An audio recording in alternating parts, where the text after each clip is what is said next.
Ang ating pong mensahe ngayong umaga ay, kasi itong question na ito ay palaging lumalabas every time sa mga discussion, sa mga usapan, kahit mga matatagal ng Kristiyano, ay napapatanong pa din ng yung tanong na yun. At ako din minsan ano nga ba talaga? Kasi nga, yung sa dami ng nakikita nating disgrasya or problema or mga disaster, no? Calamities, ay somehow nagtatanong ang mga tao, bakit ba mayroong calamities? Bakit may problema? Bakit may bagyo?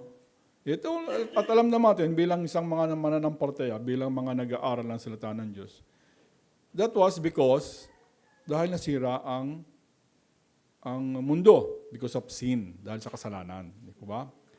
Yan ay bunga ng pagkakasala ni Eva at ni Adan. Kaya sinumpa po si Eva at si Adan. Okay, si Eva, ang parusa sa kanya ay siya ay pag nanganak ay talagang mamimilipit. At pag ikaw ay nahawakan ng nanganganak sa kamay, kawawa ka. Parang ikaw na rin yung nanganak. At ginaman ay sa sinabi ng Diyos, dahil sa ginawa nyo, yung lalaki naman ay siya yung maghahanap buhay. Siya yung sabi doon sa siya yung magtatanim, magbubungkal ng lupa. Ibig sabihin, siya yung primary na magsusupport sa family. At hindi lang naman yun ang parusa. Ang buong creation ay naparusahan din. Nagkaroon ng mga tinik-tinik. Nagkaroon ng mga kulikulisap na nangangagat.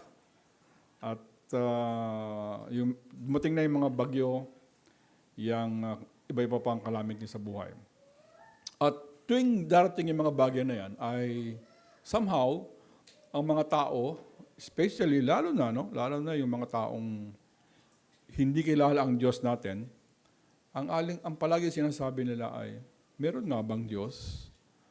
Or kung may Diyos, bakit niya ginawa ang kasalanan? Bakit niya pinalabas ang kasamaan? At yun po ang ating titignan sa pamamagitan ng scriptures. Ang Diyos ba, siya ba ang may akda ng kasalanan? Of course, in a short answer, sa maliit na panalita, ang sagot agad natin dyan, hindi. Pero kahit nasagutin natin hindi, yung mga makakausap natin, hindi titigil ang tanong yan. We somehow need to explain to them, bakit hindi? Okay, so yun po ang ating titignan. At by God's grace, ay magkaroon tayo ng mas maliwanag na pagkaunawa. Bakit natin pwedeng sabihin with confident na hindi ginawa ng Diyos ang kasalanan? Okay. So let's open our Bibles to Genesis chapter 3. Balik tayo doon sa original, di ba? Kasi doon yung lumabas yung original sin. Genesis chapter 3 verses 1 to 7. At maganda yung palaging pumupunta sa original. Di ba? Tulad ng pag-aaral natin, di ba? About the church, Bible alone. So, any questions about doctrines, about moral things, about morality, we go to the Bible. Okay? But if we are talking about other things, then of course we can look at other books. But for morality, for God, for spiritual things, for the will of God, anything that pertains to God, we go to the original, which is the Scripture. That's why, dito tayo tutungo sa Genesis chapter 3. At kung atin na po nabasa, naka-open, ay babasahin ko po sa inyo and you read it with me. Genesis chapter 3 verse 1. Now, the serpent was more subtle than any beast of the field which the Lord God hath made. And he said unto the woman, Yea, hath God said, You shall not eat of the every tree of the garden? And the woman said unto the serpent, We may eat of the fruit of the trees of the garden, but of the fruit of the tree which is in the midst of the garden, God hath said, ye shall not eat of it, neither shall you touch it, lest you die. And the serpent said unto the woman, Ye shall not surely die. For God doth know that in the day you eat thereof, then your eyes shall be opened, and you shall be as gods, knowing good and evil. And when the woman saw that the tree was good for food, and that it was pleasant to the eyes, and a tree to be desired to make one wise, she took the fruit thereof, and did eat, and gave also unto her husband with her, and he did eat. And the eyes of them both were opened, and they knew that they were naked. And they sewed fig leaves together, and made themselves aprons.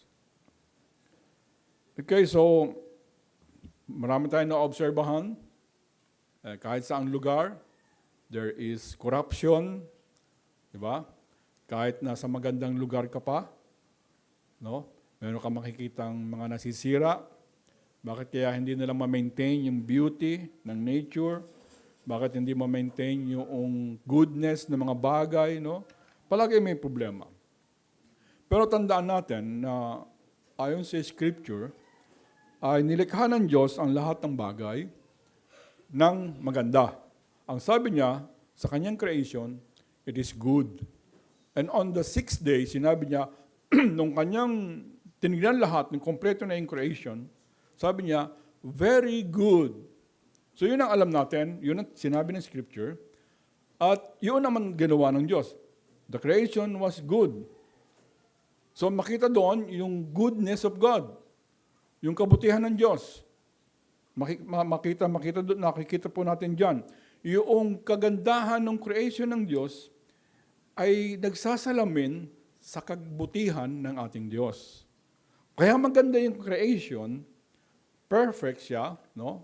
At that time, very good, sapagkat yung Creator ay good. Okay, mabuti. Okay?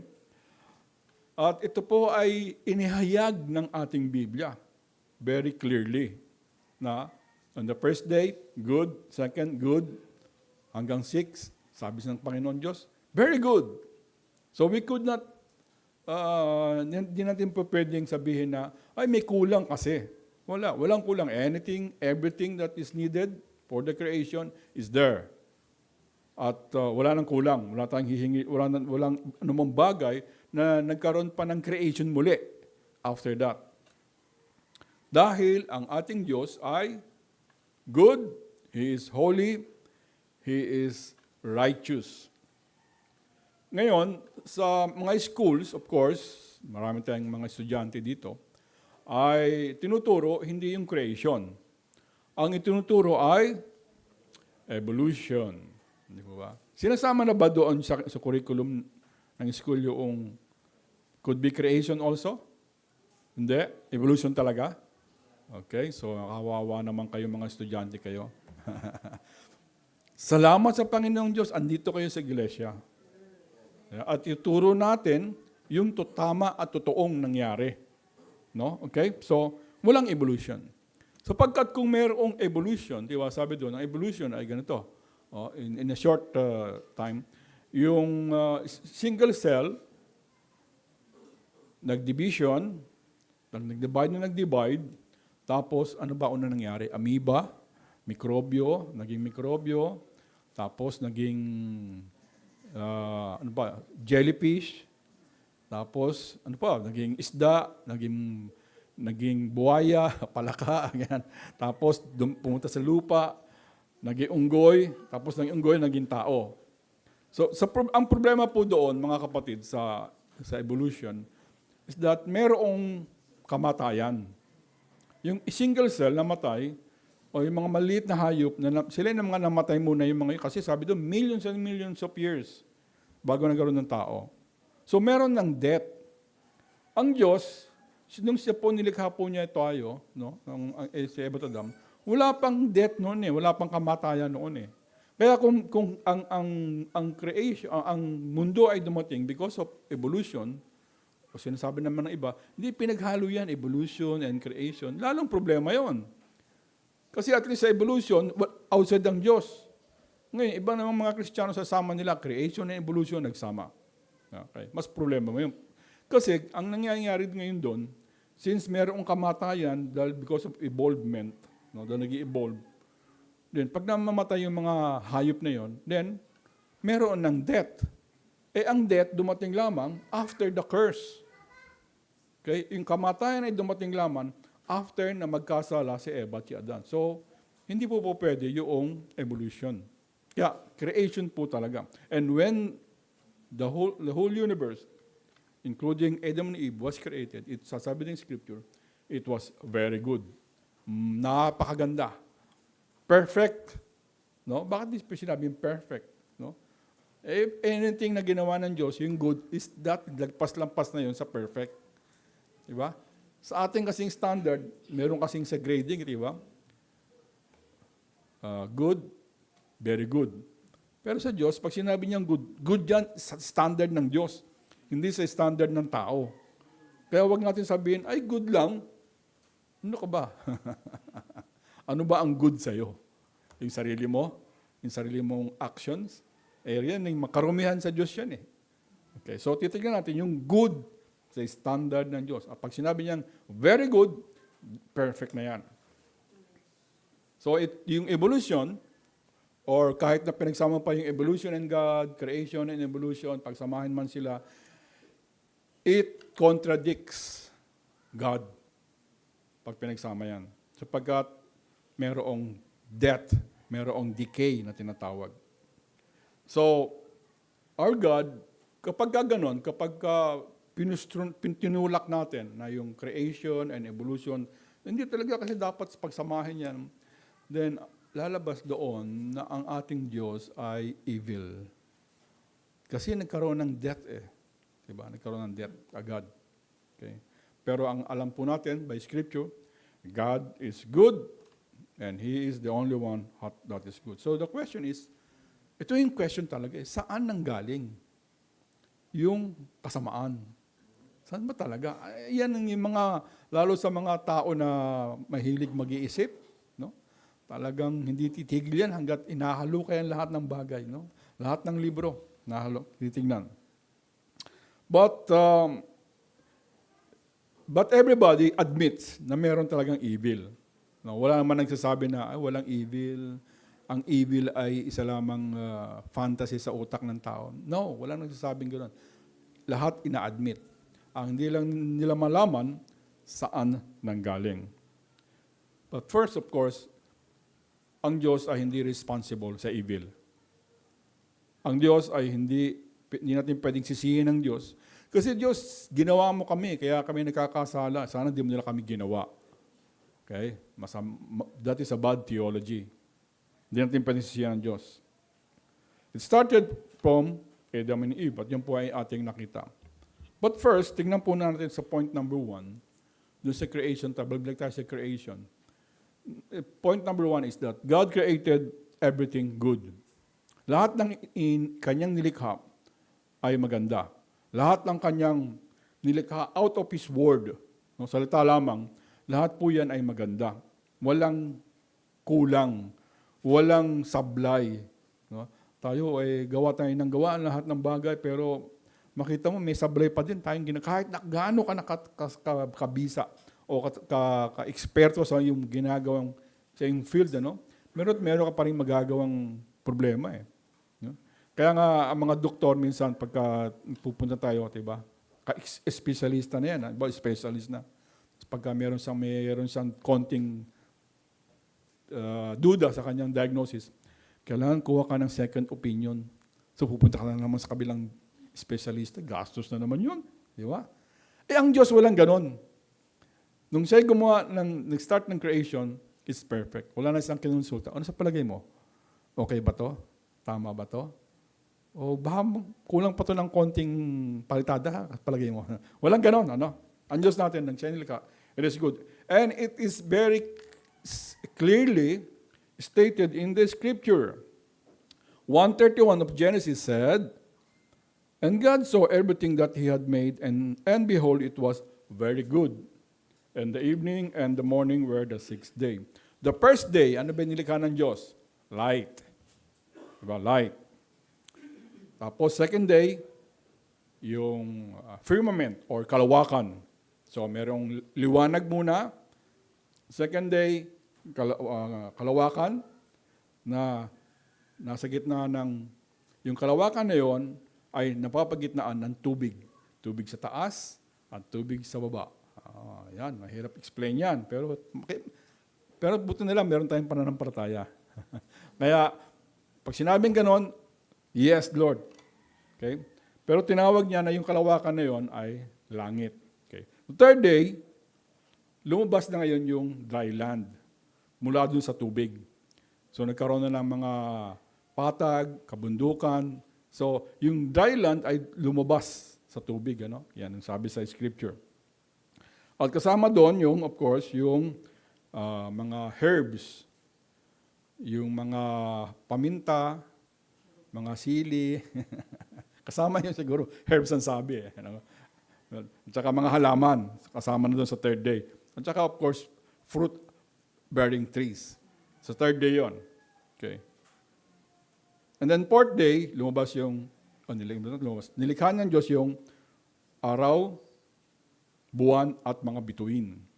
Kaya, pag sinabi ng mga so-called dalubhasa, yung one day na yan ay millions and millions of years. Yung sinabi diyan sa scripture na the third day, yan ay millions of years. E paano mabubuhay yung mga halaman ng millions and millions of years kung walang araw? Kasi doon pa lamang sa fourth day, nilikha ang buwan at ang araw. Kaya kailangan ng mga halaman ang araw para magkaroon ng photosynthesis. Diba? At hindi sila lalago. Okay. So, day lang yon. Then, on the fifth day, dumas na yung mga animals. Of course, animal, water, land, animals. And on 6 days, Adam and Eve. At ang sabi ng Diyos, very good creation. At hindi lang naman dito sinabi ang creation ng Diyos ay very good. Sa Habakkuk 1:13, ang sabi, Thou art of purer eyes than to behold evil, and cannot look on iniquity. See? Hindi kayang titigan o tignan ng Diyos ang evil because napakadalisay ng mata ng ating Diyos. Sabi pa sa New Testament, sa 1 Corinthians 14:33, 1 Corinthians 14:33, sabi, For God is not the author of confusion, but of peace, and as in all churches of the saints. Kasi pag mayroon confusion, ibig sabihin, mayroong pagdududa, tama o mali, tama o mali. Yun kaya may confusion eh. Di ba? Yun ang iniisip ng mga tao. So sa church daw, dapat walang confusion. Kung lalaki, lalaki.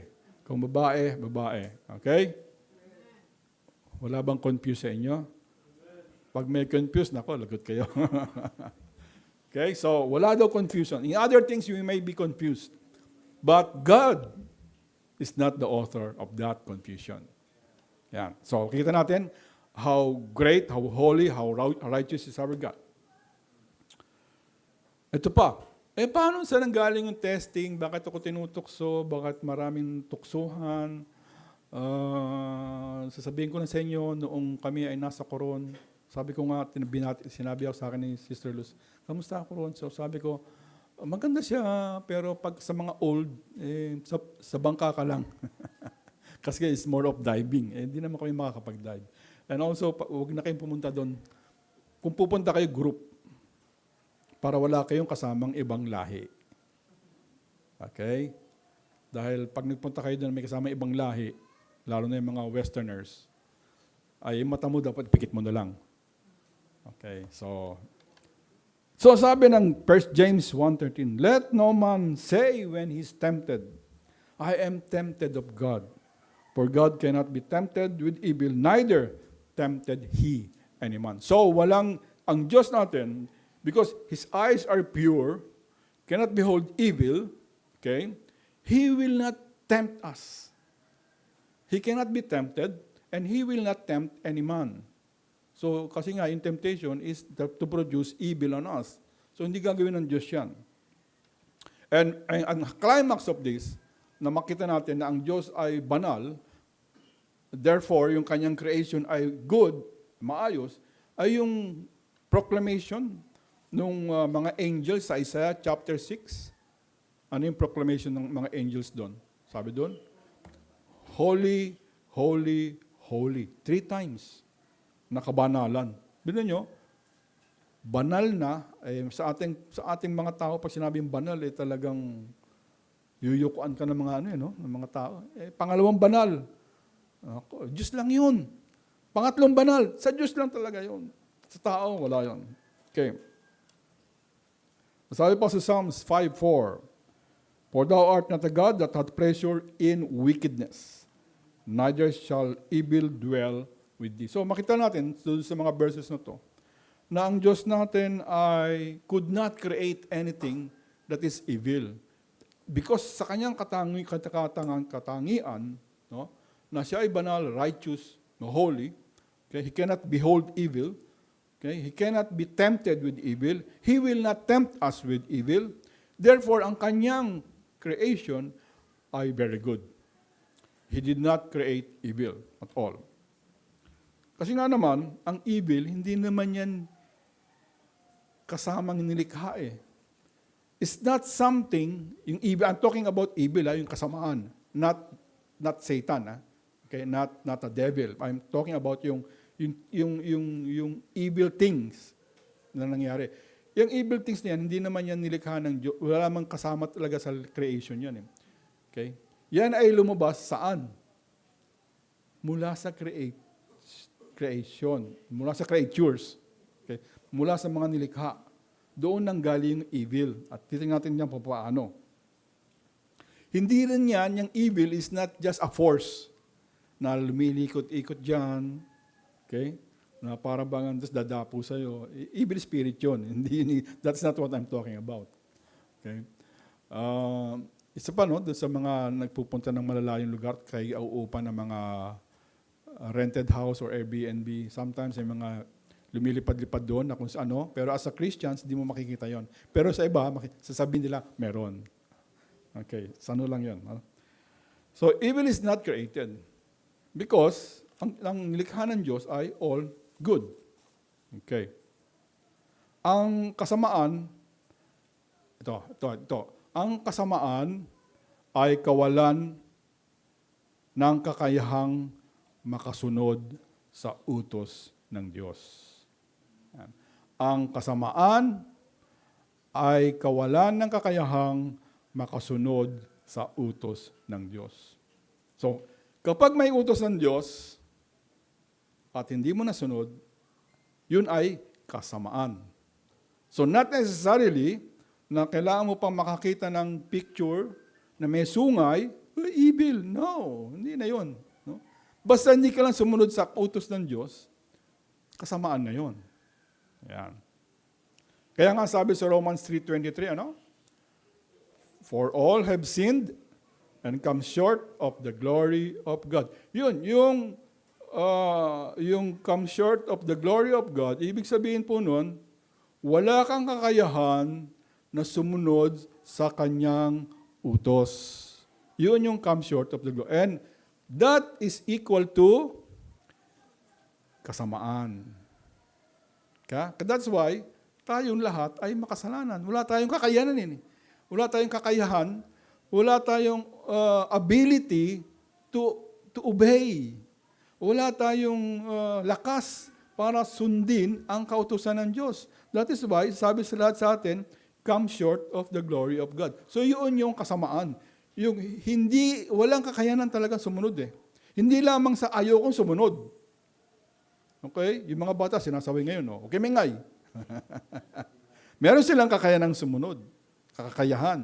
Pero yung tao talaga na normal, hindi nila talagang kayang sumunod Kasi nga, because of the nature today, because of our nature today. Unless talaga baguhin ng Diyos yung ating nature. So, yung walang kakayahan na sumunod sa utos ng Diyos, that is evil. That is kasamaan. And it began with angels, of course. But we will not be talking about the angels, but primarily about Adam and Eve. So since ang Diyos ay gumawa, everything is good, everything is perfect in His eyes, saan pa rin nanggaling yung kasamaan? Titingnan natin kung paano, no? How?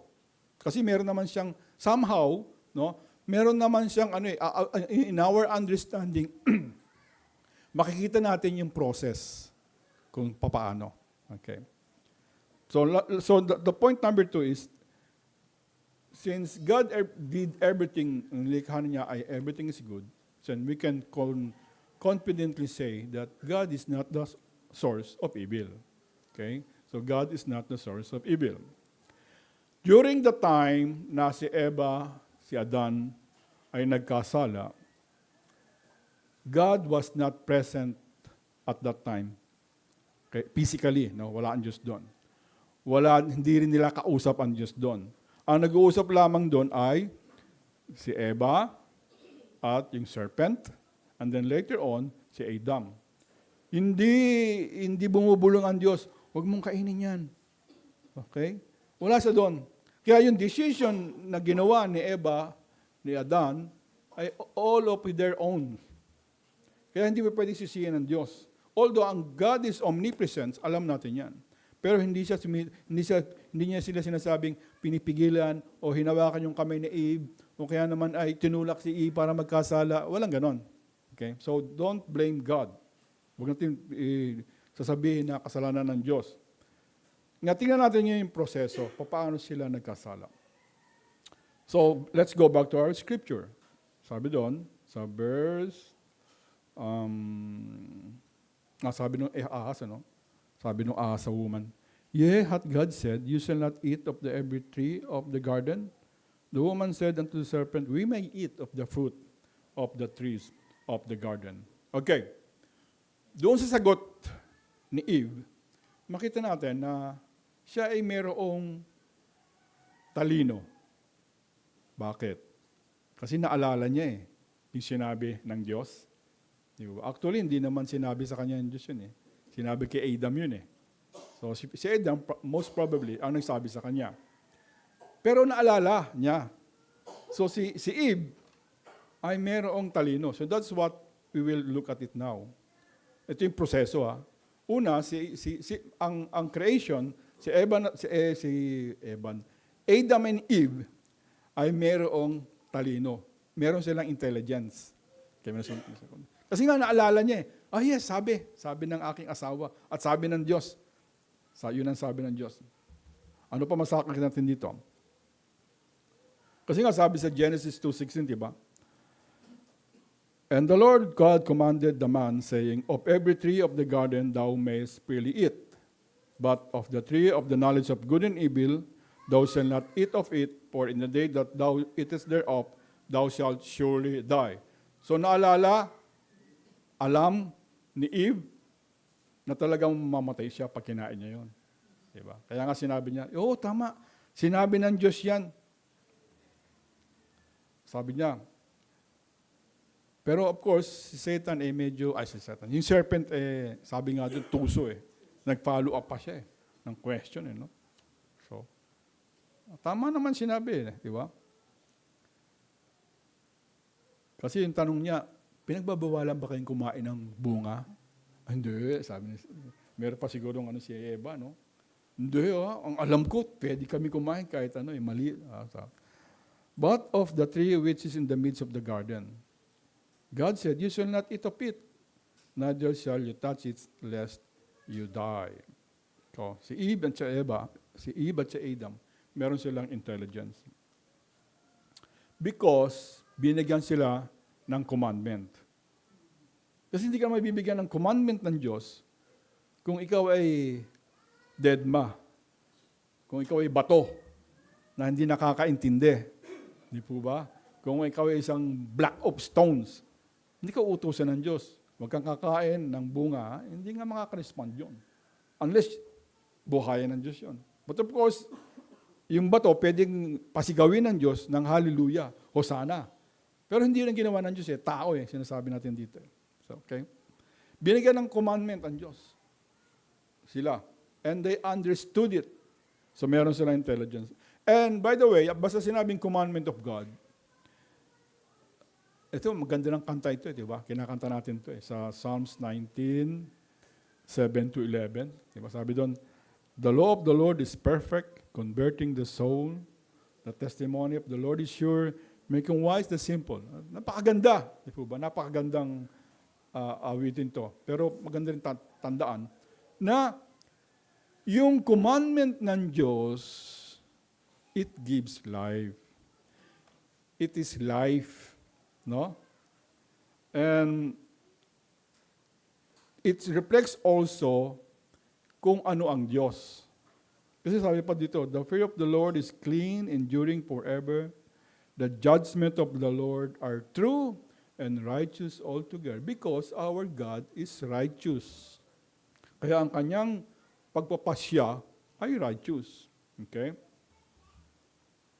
So that's why, sabi doon, we should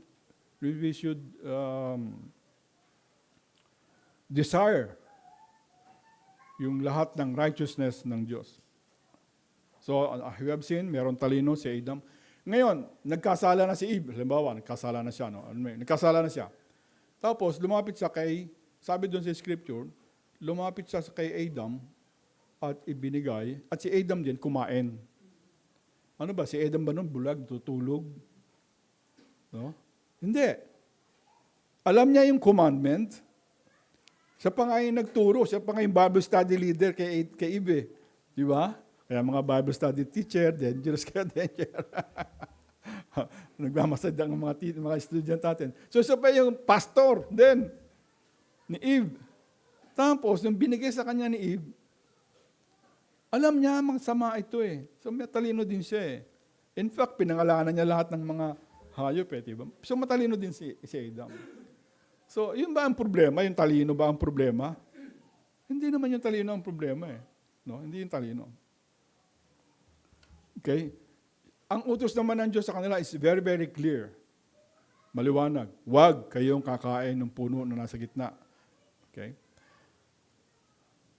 Doon sa panahon ng ating Panginoong Jesucristo, nung siya ay nangangaral sa mga tao, meron talaga siyang mga aral na ayaw niyang iparinig sa ibang tao. Kaya siya ay nagtuturo sa pamamagitan ng Amen. May sumasagot. Parables. Okay? Yun kaya may parables sa scripture Kasi siya nagtuturo ng mga makalangit na bagay, pero ayaw niyang maintindihan directly ng mga tao. Kaya ang ginagawa ng ating Panginoon, para maintindihan ng kanyang mga disciples, kasi sila ay magkakaroon ng secret time. Sila lang ang ipapaliwanag ng Panginoon Jesus sa kanyang mga disipulo. So, hindi parables ang pag-usap, ang pagbigay ng commandment ng ating Panginoong Diyos kay Eva at Adan. Very clear. No? At naintindihan ni Adam, naintindihan ni Eve. So, pag tayo ay mayroong talino, anong gagawin mo sa talino? O kaalaman. Okay? Number 2, hindi lamang sila mayroong talino, meron din silang kakayanang mag-reasoning. Mag-formulate ng judgment. Mag-formulate ng conclusion. Out of that talent. Di ba? Tingnan natin. Meron silang ability to process understanding towards judgment. Yun ang kulang sa mga hayop. Ang mga hayop, meron silang understanding, pero wala silang judgment para mag-create ng higher judgment or behavior. Kung ano lang yung nature nila, gagawin nila yon. Okay. Kung ano yung ituro mo sa kanila, hanggang doon lang sila. So, tingnan natin kung paano nag-create, paano natin makikita na meron silang reasoning. Na si Eve, nakita natin, meron silang judgment. Marunong siya maghusga kung ano ang tama at mali. Sabi niya doon, sabi ni Eve, Of every tree of the garden thou mayest freely eat. Yun ang sabi, diba? Sinabi naman niya yun, sabi niya. Sinabi naman ni Eve, lahat ng puno, pwede kaming kumain. Maliban doon sa tree of the knowledge of good and evil. So, alam niya, hindi lang ito knowledge, kundi meron na siya ngayong reasoning. Ito ay good fruit for eating. This is the knowledge of good and evil. Kakainin ko, pwedeng kainin, hindi pwedeng kainin. Bawal, no? Bawal kainin. Okay? Pwede kong i-consume, huwag i-consume. So, meron siyang judgment. Okay? Si Eve. So, yung judgment na yan, kakain ko ba ito? Diba? Kakain ba ako nitong pungang ito? Hahawakan ko ba ito o hindi? So, meron siyang reasoning. Magpo-process yung kanyang kaalaman. Hindi lang stagnant na kaalaman, no? Magpo-process yan.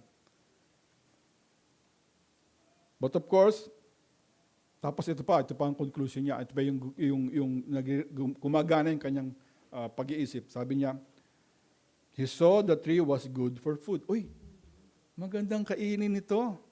Okay? Ano pa? It was pleasant to the eyes. Kahit walang salamin. Magandang tignan. Okay. And, ano pa? And a tree to be desired to make one wise. Uy, magpampatalino lalo sa akin ito, sabi ni Eve. No? So, si Eve, hindi lang matalino, he can produce sound judgment. Okay, may reasoning. He can observe, she can observe. And she can create a fair judgment. Okay? Kakain ba ako or hindi? So, yun na number 2. May reasoning. Lahat ba tayo dito ay may reasoning? Of course, we have. Okay? Yung mga, of course, yung mga tao na talagang may problema sa pag-iisip, minsan, meron silang knowledge but they don't have proper reasoning. Yung dulong na sa drugs. Di ba? Talagang pag kinausap mo minsan, hindi mo maintindihan eh. Yung talagang lulong sa drugs. Na, hindi ako yan. Wala akong pakialam, basta itong sinabi ko ito yan. Kahit anong paliwanag yung sabihin mo, hindi maniniwala. Basta ito sinabi ko, tapos. Walang reasoning. But for Eve, very clear in kanyang mind. Now, the third thing, so may intelligent, merong reasoning. Okay? Third thing is, ano yung gagawin mo doon sa reasoning na yun? Meron kang, kakainin ko ba o hindi? Hindi, una pala, hahawakan ko ba o hindi? Kakainin ko ba o hindi? Of course, the third thing, choice. Because you have meron sila intelligence, merong reasoning, meron choice. Choice, ibig sabihin, meron silang free will. Ayan, yung free will. Okay? Meron silang free will. At doon na ngayon nagkaroon ng problema. Wala pa sa sanang problema doon sa intelligence o sa reasoning eh.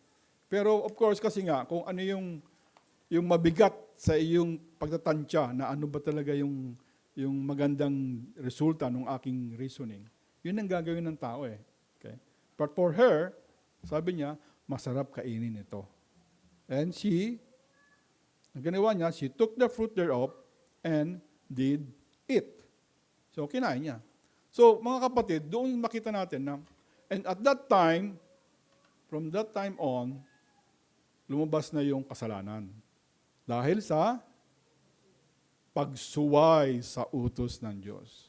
So, every time, ang evil, ang kasamaan, hindi yan isang abstract thing na andiyan tapos pag nawakan mo, magkakaroon ka ng kasamaan o nahahawa ka. No?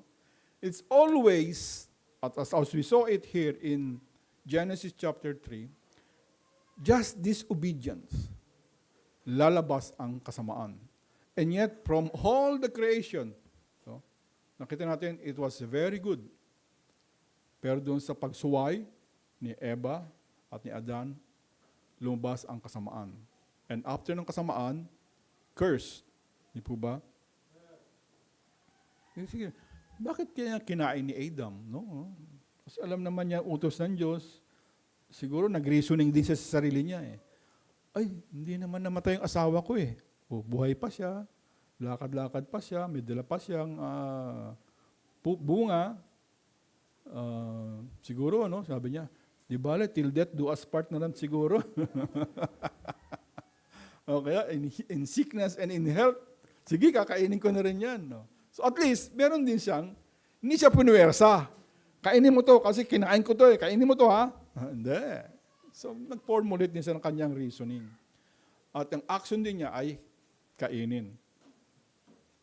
So, anong nangyari po, evil is not created. Evil is not a force or a thing. Evil is disobedience to the commandment of God. So it is a disobedience. So, ang sabi sa Romans 5:12, okay? And after that, lahat na ng tao ay nagkasala na.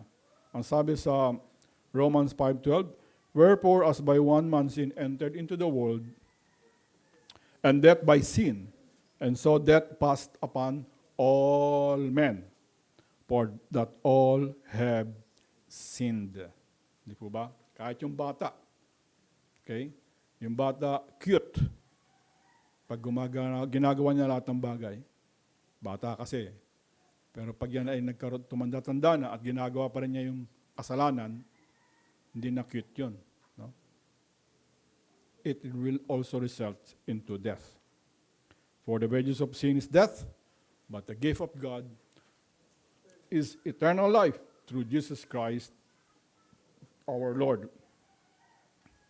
So, whether the angels before or the first human, they have the choice to obey or disobey God. So yun ang daan kung paano lumabas yung kasalanan. Hindi yan instantaneous na andyan na yung kasalanan. No? Hindi yan isang bagay na kinain tapos nagkasala sila. No? Merong process din. And that process is very clear in all of us. No? Kasi I hope hindi na tayo nagkakaroon pa ng ano kaya sisimba ba ako ngayong magang ito? Pero makulimlim oh. Parang mas masarap matulog na lang. Baka abutan ng baha o ulan. Sana at this time sa ating mga mananampalataya na matatanda na, matatagal na, lampas na tayo doon. No? Hindi na tayo magkakaroon pa ng agam-agam na, ako ba, mananalangin ba ako ngayon o bukas na lang o mamaya na lang? Ang sabi nga ng scripture, pray without ceasing. Pag ikaw ay lumabas ng bahay, manalangin ka. Kung ikaw sasakay ng kotse, manalangin ka. Kung ikaw ay kakain, manalangin ka. Ikaw ay bababa sa bus, manalangin ka. Okay? Ikaw ay papasok sa trabaho, sa school, may exam, lahat ng bagay, manalangin ka. Of course, hindi naman sinabi na palagi ka nilang yuyuko at gaganon. Okay? You can pray even while sitting down. You can pray while you are looking at me. So, with that, nagkaroon ng kasalanan. But thank God. No? Salamat sa Diyos. Dahil talaga, God is so good. He is righteous. He is holy. He is loving. That is why He sent His only Son to the world. Right after na magkasala si Eva at si Adan, anong ginawa nating Panginoong Diyos? Diba? Una, sila ay dinamitan ng balat ng hayop. At yung balat ng hayop na yan, ay hindi yan basta tinatanggal lang, tapos yung hayop ay tuwan-tuwa. No? Hindi. No? Wala sigurong hayop o tao na natanggalan mo ng balat at matutuwa. Wala. Masakit yun eh. And para ikaw ay makakuha ng pantakip sa katawan ng tao, you need a very amount of skin. Diba? And that means yung hayop na yun ay mamamatay. And that is a picture of our Lord Jesus Christ. Na siya ay mamamatay, siya yung sacrifice para tayo, ang tao, ay magkaroon ng righteousness na ibabalot sa atin ng Panginoong Diyos. Diba? Kasi hindi naman yung righteousness natin yung magliligtas sa atin, kundi yung righteousness ng ating Panginoong Jesus. And that is why, since meron ng kasalanan, because God is loving, God is good, God is holy, okay, and God loves His people, He provided a Savior for us. And that is our Lord Jesus Christ. sa Genesis 3:15, meron agad promise eh. And I will put enmity between thee and the woman, and between thy seed and her seed, it shall bruise thy head, and thou shalt bruise his heel. Okay? So, right after yung initial remedy, na sila'y tinakpan ng balat, nagbigay ng pangako ang Panginoong Diyos. And this was fulfilled sa katauhan ng ating Panginoong Yesus. Walang iba pa, kundi ang ating tagapagligtas. And that is while namatay ang ating Panginoong Yesus while we were yet sinners. Romans 5:8. But God commended His love toward us, that while we were yet sinners, Christ died for us. So, in summary, God created everything in good, perfect. For us, it is already perfect. In the eyes of God, it is very good. Okay? But that sin entered into the world, no? Not created because of disobedience. Okay? Kasi sumuway sila sa utos. So lumabas yung kasamaan. But since God is good, God has provided us a Savior. And that is the Lord Jesus Christ. So as a church, what is it then? Ano ibig sabihin nun sa atin? As an individual, as a church, ano ibig sabihin nun? Na tayo ay niligtas ng Panginoong Yesus mula sa kasalanan. Dapat tayo ay ibubulid na sa dakat-dakatang apoy. Hindi po ba? Kundi tayo sinalo ng kanyang kapangyarihan. Lahat tayo kasi pupunta dakat-dakatang apoy eh. Pero tayo inagaw. So, Matthew 22:37, ang sabi? Matthew 22:37, Jesus said unto him, Thou shalt love the Lord thy God with all thy heart, with all thy soul, and with all thy mind. So, mahalin din natin naman ang ating Panginoong Diyos. Ng buong puso, ng buong kaluluwa, at ng buong pag-iisip. So, ibig sabihin nun, kung mahal natin ang ating mga misis, maganda sabihin nyo sa ating mga asawa, I love you. Pero mas higit dapat ang ating pag-ibig, ating pagmamahal sa ating Panginoong Jesus. Diba? Sabi pa sa 1 Corinthians 15:58, Therefore, my beloved brethren, be ye steadfast, unmovable, always abounding in the work of the Lord, for as much as you know that your labor is not in vain in the Lord. Huwag tayong magsawa, no? So mamaya, mayroong lalabas ang mga seniors or older people, older men, para mag-share ng gospel. Huwag tayong magsawa. Okay? Hangtil, no? Gawin lang natin ang gawin kung ano yung righteous sa harapan ng Diyos. Hanggang sa mabago yung ating mindset, no? Na hindi ka na mag-decide, gagawin ko ba ito o hindi. Kasi automatic na sa ating buhay. Na gawin yung mga tama, maayos, at makakalbigay lulahati sa ating Panginoong Yesus. Hindi na tayo mabimili pa araw-araw na gagawin ko ba ito o hindi, magbabasa ba ako ng scripture o hindi. Hindi, gawin na natin yung bagay na yon, dahil sa ginagawa na natin pa araw-araw at tayo nagdedesisyon na natin na it is already a part of our Christian life. Yung pagsamba sa Panginoon Diyos is already a part of our Christian life. Pag hindi tayo sumamba sa Panginoon Diyos, para akong kulang sa aking pagsamba. Pag hindi ako naging early sa pagsamba sa Panginoon, parang kulang ang aking pagsamba. Yun po ang ating gawin. That I'm sure if God will be pleased with us. And that is why, ang sabi ni Pablo, we should always be abounding in the work of the Lord. Okay?